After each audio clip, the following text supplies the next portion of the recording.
Who are you?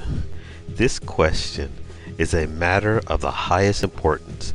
When Jesus came to earth, he claimed that the entire destiny of every man, woman, and child would depend upon how they viewed him. If his claims are true, the decisions we make about Jesus will determine whether we spend eternity with him or without him. Nothing could be more important. Peter Joseph produced a film entitled Zeitgeist. The film is broken into several parts. The first part, and the only part we will be focusing on, deals with the Christian religion. The film specifically argues that Christianity is mainly derived from other religions, astronomical assertions, astrological myths, and tradition, which in turn were derived or shared elements from other traditions. It continues by arguing that the historical Jesus is a literary and astrological hybrid nurtured politically. The work of D.M. Murdoch, author of The Christ Conspiracy, the greatest story ever sold, is used extensively in part 1 of the movie to argue that the concept of Jesus Christ is a myth and states that the Christ story is a fabrication. She also acted as a consultant for part 1 of the movie. So now it is time to take a second look at the Zeigiest movie.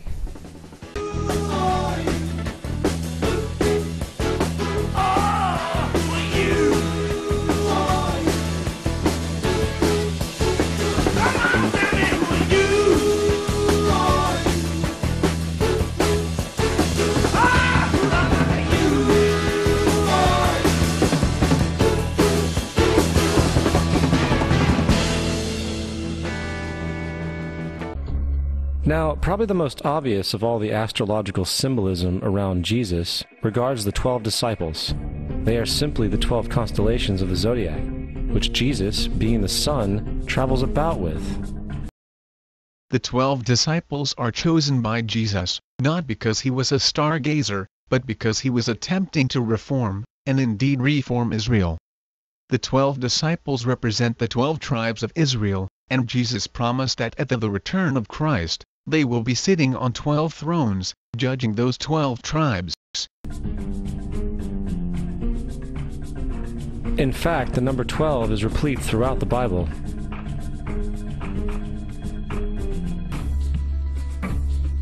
This text has more to do with astrology than anything else.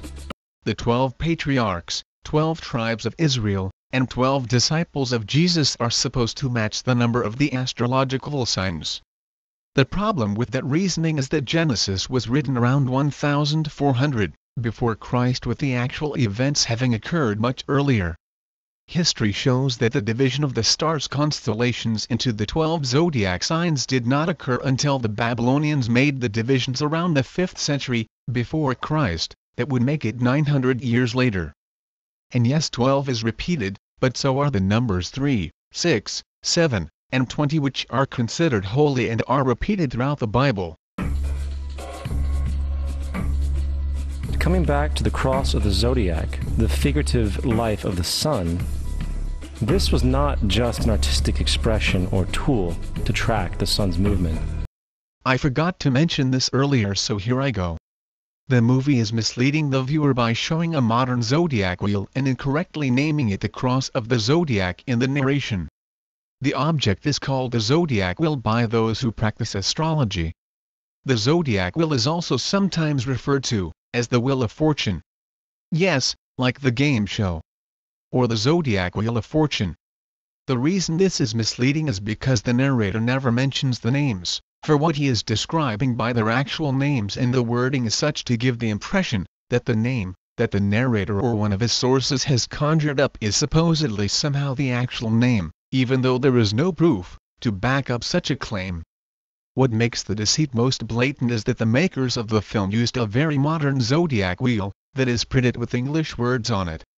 This is blatant because modern English is less than 600 years old, and even the Old English and Middle English languages weren't around until the 6th and 12th centuries CE, respectively.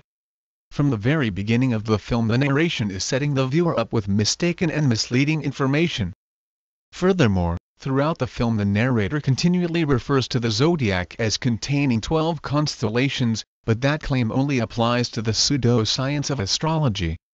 In the real science of astronomy, the number of constellations varies between 13 or 24 constellations depending on which method you use to measure it. It was also a pagan spiritual symbol, the shorthand of which looked like this. This is not a symbol of Christianity. It is a pagan adaptation of the cross of the zodiac.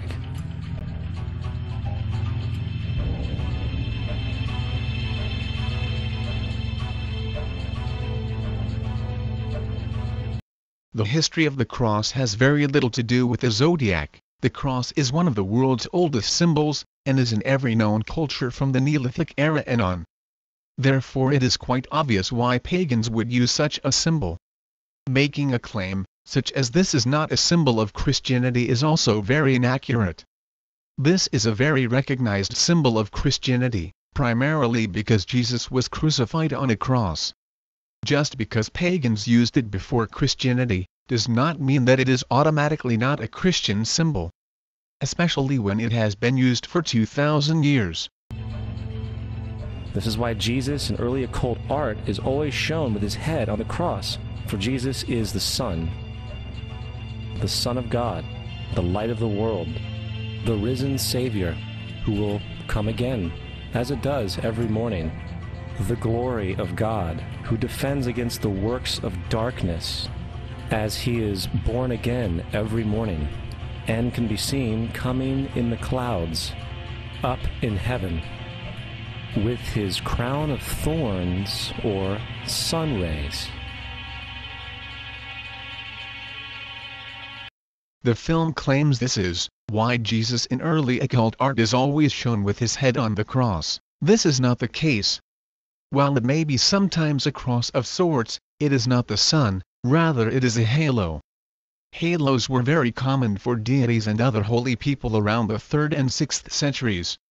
Many other gods and just regular holy people, that have no connection to the sun can be seen with similar details.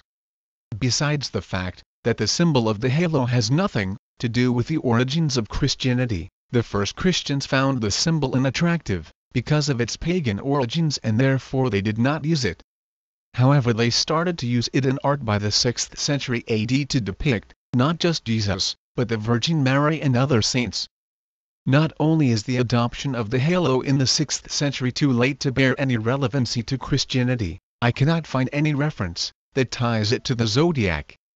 The claim that Zeitgeist makes that Jesus' crown of thorns is a representation of sun rays has no real basis, and hangs on a very thin thread. The filmmaker attempts again to make connections between Jesus, the sun, and so forth, primarily by talking about good conquering evil and using darkness to literally mean darkness, instead of evil. This in fact is a cruciform halo. That is to say, a cross within, or extending beyond, and is a symbol of the union of the circle and cross. The two symbols were combined to signify the universal nature. The circle of the central fact of the gospel, Jesus Christ and him crucified. The cross, when adapted for use as the haloing icons of Christ, only 3 arms could be seen, because the 4th was obscured by the head. This fortuitous accident allowed the artist to simultaneously express 2 additional fundamental and interrelated Christian doctrines in a single figure. The doctrine of the Trinity is echoed in the 3 arms, or rays of light, as they often are represented, and the deity of Christ is explicitly expressed in the inscription of the 3 Greek letters that spell Hoon, the translation of I am, found in the Septuagint version of Exodus 3:14, literally, the existing one, indicating the divinity of Jesus. The 5 fundamental Christian doctrines are symbolically expressed in this simple iconic pattern. The cross declares how Christ saved us. The circle teaches that he is the Savior of the whole world. The 3 arms recall the doctrine of the Trinity. The 3 letters on the 3 arms declare the deity of Christ, that he is the I am of Exodus 3:14. The human face teaches the doctrine of the Incarnation, that God became man. at least in later Orthodox images. Each part of this cross is composed of 3 lions, symbolizing the Trinity, the oneness of God and the 2 natures of Christ.